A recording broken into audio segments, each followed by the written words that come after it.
are to be warmly commended for convening this conference on violence against women and young girls.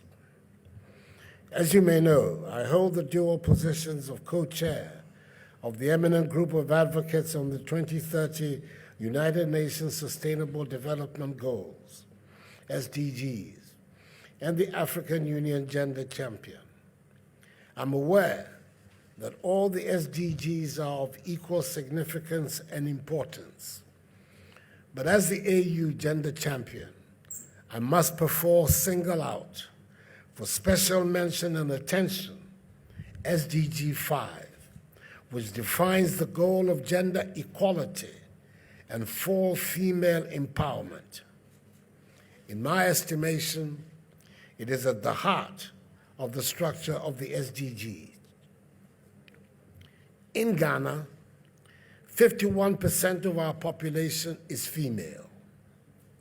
This is also representative of the African condition and means that the empowerment of our women constitutes fundamental challenges for our development.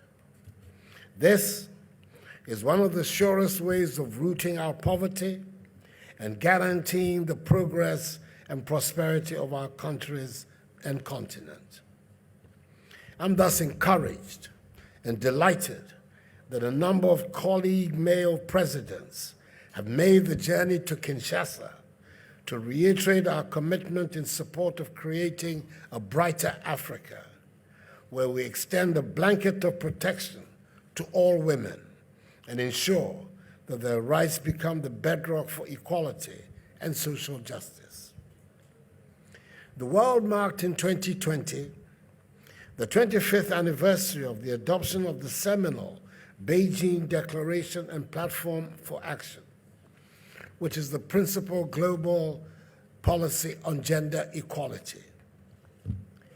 It has also been 21 years since the United Nations Security Council adopted Resolution 1325, which situates women at the center of all the mechanisms for the prevention, management, and resolution of conflicts, as well as for peace building and post-conflict reconstruction. For us here in Africa, these present us with excellent opportunities to take stock of the progress we have made to realize the goals of gender equality and women's empowerment, and also agree on concrete and impactful action to be taken to accelerate implementation of commitments made to women and girls in Africa. When you consider that women are the first line of educators of our children, our communities, our nations, our region, and our continent, it is obvious that we empower our children by empowering our women. The legendary Ghanaian educationist, James Kwegyir Aggrey, told the now familiar story about the importance of educating the girl child. He said to educate a boy child was to educate an individual, whereas to educate a girl child was to educate the community. In the words of another illustrious Ghanaian, Kofi Annan, the former United Nations Secretary General, at the World Economic Forum in the year 2000, and I quote, "No development strategy is better than one that involves women as central players. It has immediate benefits for nutrition, health, savings, and investment at the family, community, and ultimately country level. It is a long-term investment that yields an exceptionally high return," unquote. Indeed, several studies conducted across the world have indicated that investing in women is arguably the most effective measure any developing nation can employ to improve its standard of living. It is also widely acknowledged that educating girls produces considerable social and welfare benefits, such as lower infant mortality and fertility rates. Again, research has found that the mother's level of education has a direct influence on economic productivity of both her family and the nation. As AU Gender Champion, I remain committed to the policy and goal of mobilizing support to help transform Africa into an exemplary continent, where sound policies and solid programs all successfully elevate the existential situation of women and free them from the acts or threats of violence. We must find a way to put Africa ahead in the promotion of gender equality, and we will do so by working fully with women leaders to develop situations and not having them trail or try to catch up with us, the men, when we think we have found the solution.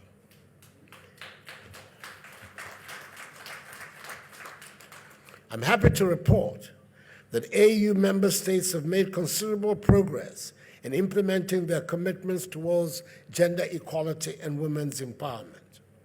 In spite of this, we still have a long way to go towards achieving gender equality in all spheres of life. Our women and girls continue to face a multitude of barriers: cultural, religious, financial, social, physical, and others. And I urge your excellencies to take appropriate actions to implement fully and efficiently the commitments we have made to improve the welfare of women and girls on the continent. I've been blessed with 5 beautiful daughters. Each is unique in her own right, but each has big dreams for her future. Every day, they are reminded to me that there can be nothing so important as to live up to their expectations and to ensure that the Africa we are trying to build is one where they will grow and thrive and prosper, and proud to be an African above all else.